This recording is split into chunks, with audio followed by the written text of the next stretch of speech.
Today, we will be looking at the beginning and the destruction of King Baxtorian's empire. The grinds, the quests. There is so much to do in Runescape, so much to explore.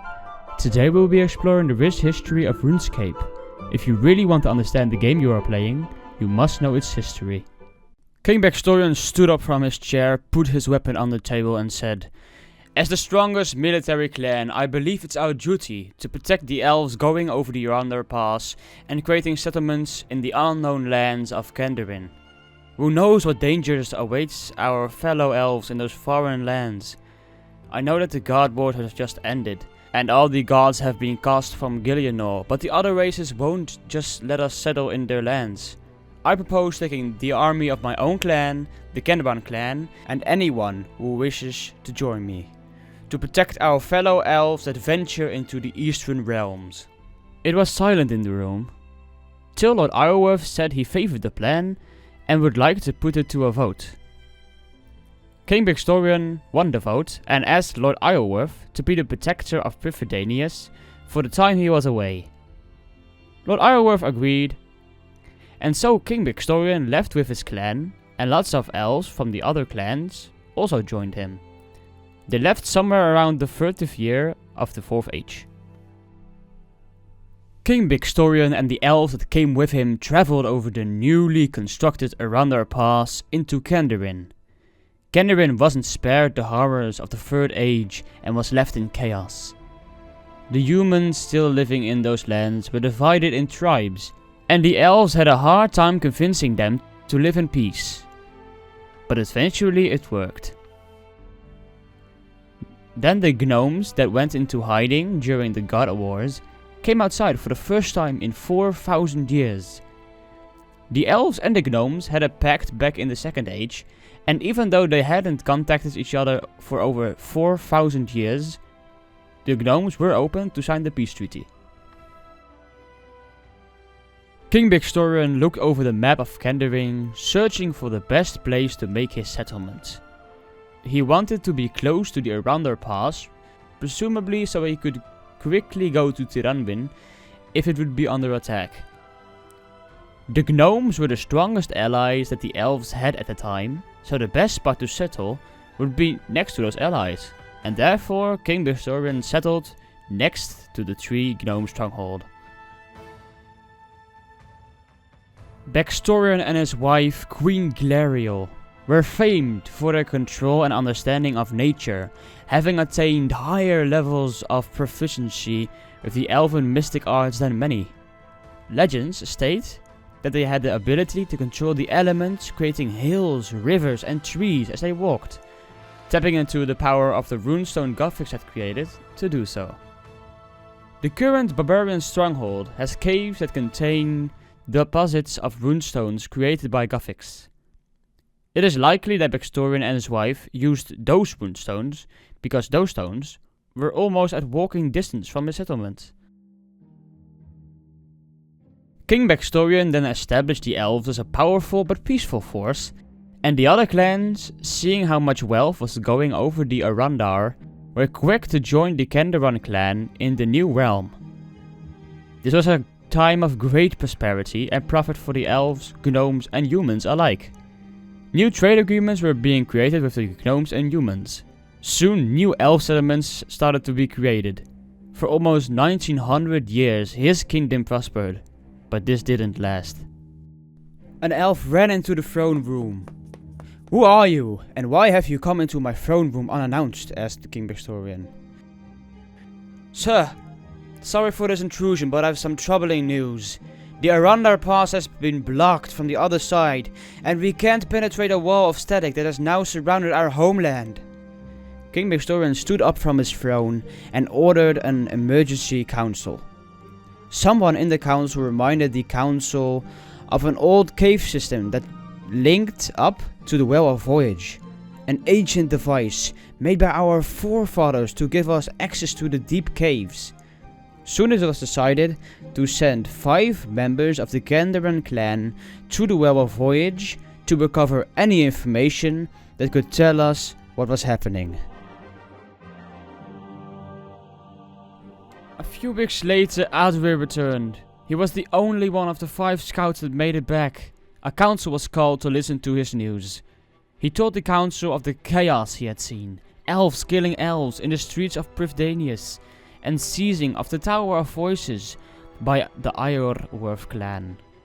Their forces denying access to all those not of their bloodline. Hearing all this sparked a debate that continued for days. After these days, King Baxtorian pledged that his clan, the Kandarin clan, would stop this madness and return the kingdom of Tirrenwin into its old peaceful state. This campaign was called Baxtorian's campaign because King Baxtorian was the one leading the army. It took only 3 days to mobilize the entire elven army, and so they marched to the underground pass. The cave system was horrible to get through, and it took close to a week to get the whole army and the supplies through it. When King Baxtorian and his forces entered Tirrenwin, he decided to attack Lord Iorwerth's forces head on, because he thought he had the advantage. He had the biggest army, and all of them were seasoned warriors, but there was something crucial he did not know. Lord Iorwerth had allied himself with the Dark Lord. Wielding the power of this Dark Lord, Lord Iorwerth assailed King Baxtorian's armies with shadows and blinded Kandarin rangers with darkness. After hearing this news, King Baxtorian withdrew his troops and decided to order a siege of the city, attacking it from the south. Unfortunately, the siege failed, as Priffdinas was well built to withstand the attacks of the God Wars. A frontal assault would not have succeeded.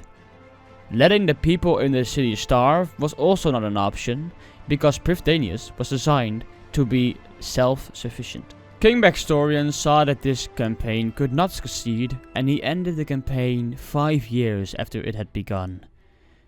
But he would not let the leaders of the other elven clans die, and decided on creating a plan to save them. On the very day that King Baxtorian's daring rescue mission was to begin, King Baxtorian received word that his eastern kingdom had fallen, and that his wife Queen Glariel was missing. King Baxtorian was forced to press on with his plans, without dwelling on what might have happened, and whether his beloved queen was safe. After his rescue mission succeeded, King Baxtorian sent the newly rescued clan elders into hiding and decided to return to the eastern kingdoms to investigate. Upon his arrival, unfortunately, King Baxtorian found his kingdom in ruins. Lord Iorwerth's elves had bribed weak-willed human armies to turn against the Kandarin clan because King Baxtorian had brought a large portion of his army with him. The elves stood no chance. And by the time Lord Baxtorian had arrived, the human kingdoms established by these armies were far too well established for King Baxtorian's army to successfully defeat them. King Baxtorian sent his remaining elves to search for Queen Glariel, but she was nowhere to be found. King Baxtorian was eventually forced to admit that Queen Glariel would likely not be found alive. After the tragedies of losing his country and losing his wife, King Baxtorian retreated into a cave in the Baxtorian Falls. He sealed the entrance so only Queen Glariel would find him. He kept hoping that she would one day return to him.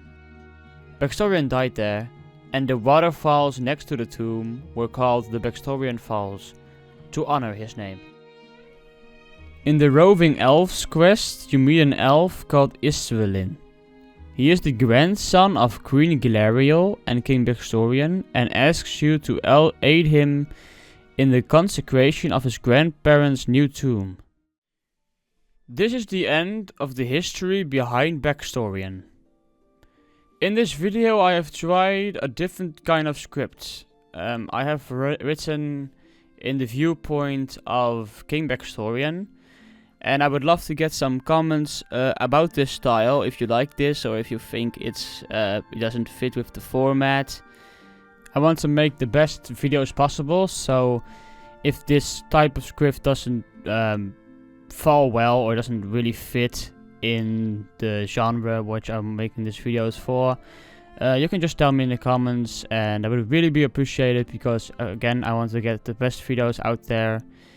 I want to make the best lore videos out there, or the best RuneScape videos out there.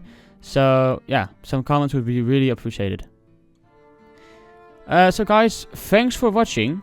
And don't forget to subscribe, because there's going to be new content every week or so. And yeah, leave some comments about other content you maybe want to see on my channel.